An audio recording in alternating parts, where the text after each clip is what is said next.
Hey everybody, it's Matt Shu at Upright Health, and in today's video I'm going to show you a really effective way to nail your lateral hamstrings. If you feel like your lateral hamstrings have been really tight, if you have some trouble with internal rotation at the hip joint, this might be something that can help you a lot. Before we get started, I do want to tell you that this is a pretty intense stretch for a lot of people. So if you've got tightness coming down like this that you're trying to deal with, you feel like the lateral hip is pretty tight, this is going to be effective, and you are going to want to have something to your side that's going to help you prevent falling over, because the stretch can be that intense. So once you're down here in this position, you're going to be facing a wall or some other heavy object that won't move when you put your foot against it.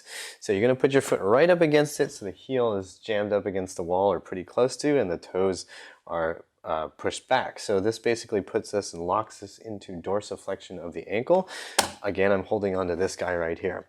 I'm going into this stretch totally cold. This is the first take on this stretch. I haven't done this morning, and I'm really tight from doing deadlifting, so you're going to see how rough this is going to be. So as I turn, as I get the foot locked in, I'm going to do a little turn, and I'm going to try to get my hips so that they are at least square to the wall, meaning my left hip and my right hip are equidistant, right? The same distance from the wall here. And I'm going to try to even go further than that, so my left hip is now even closer to the wall than my right hip. This is making me twist all the way this way. Twisting your upper body also helps get you deeper into this stretch. So once you're here, you're probably going to be feeling a ton of stretch going down the lateral hamstrings.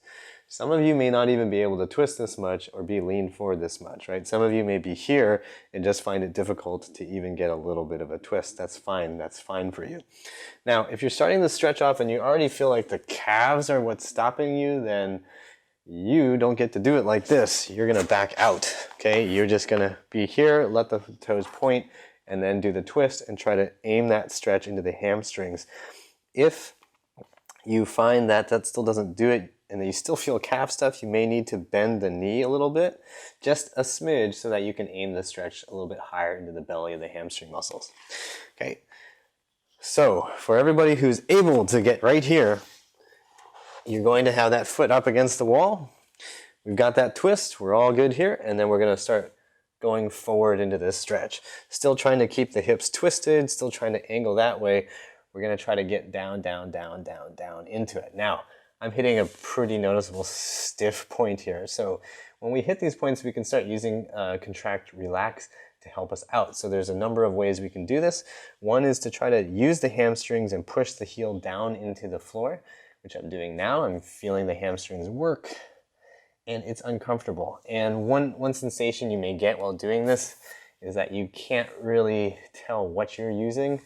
One of my clients referred to this as a murky feeling, like it's just like you can't tell what muscles are supposed to be doing what they're doing.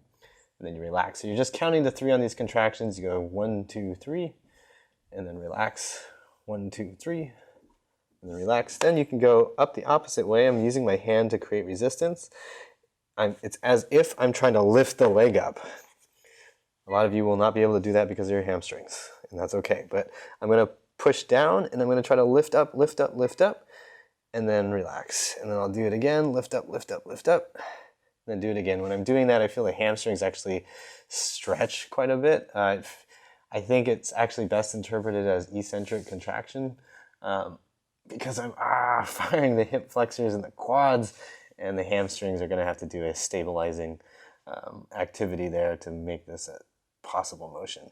So to make this even worse, what you can do is, as you're pulling up, you try to pull yourself further into it. Okay, so then we can pair these motions. So now I'm going to push the heel down, fire the hamstrings. When I relax, I'm going to sink a little bit, and then I'm going to lift and resist that lifting and pull myself further in. And then I'm going to push down so I feel the hamstring work. Relax, sink, and then resist as I pull it up and pull myself further and further into the stretch, like that. Okay, so again, I'm going into this totally cold. You're seeing this for real.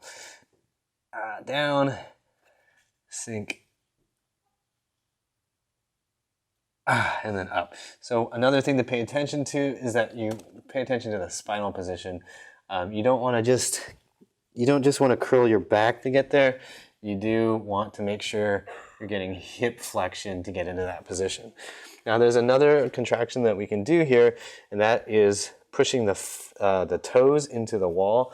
So that's another one that sometimes people find helpful. It's like you're trying to gas pedal into the wall, and that actually you'll feel hamstrings help stabilize the hip joint as you do that. So that's a contraction you can work into the cycle. So you could be going down, relax, resist, and then push into the wall. And you can just find the one, oh gosh, good Lord. You can find the one that's most effective for you. Some people find that doing the down into the floor and then relaxing helps them a lot. Some people find that activating the hip flexors, quads, and all that really helps them. Some people find that the toes into the wall help them. You just got to find what works for you. There's a couple different options. Definitely when you're starting, you're going to need help to get in the position. And I always pretty much use some help on this position to make sure that I can focus on getting the hamstrings to open up and instead of falling over all the time. So give that hamstring stretch a try. It's a really nice kneeling hamstring stretch with your foot locked in dorsiflexion. If you can't do the dorsiflexion because your calves and the back of your knee are too tight, do it without and just pull away from the wall as I showed you earlier. Hope that helps you out, and I hope you remember that pain sucks, life shouldn't. If you liked the video, don't forget to like, share, and comment. And don't forget to subscribe.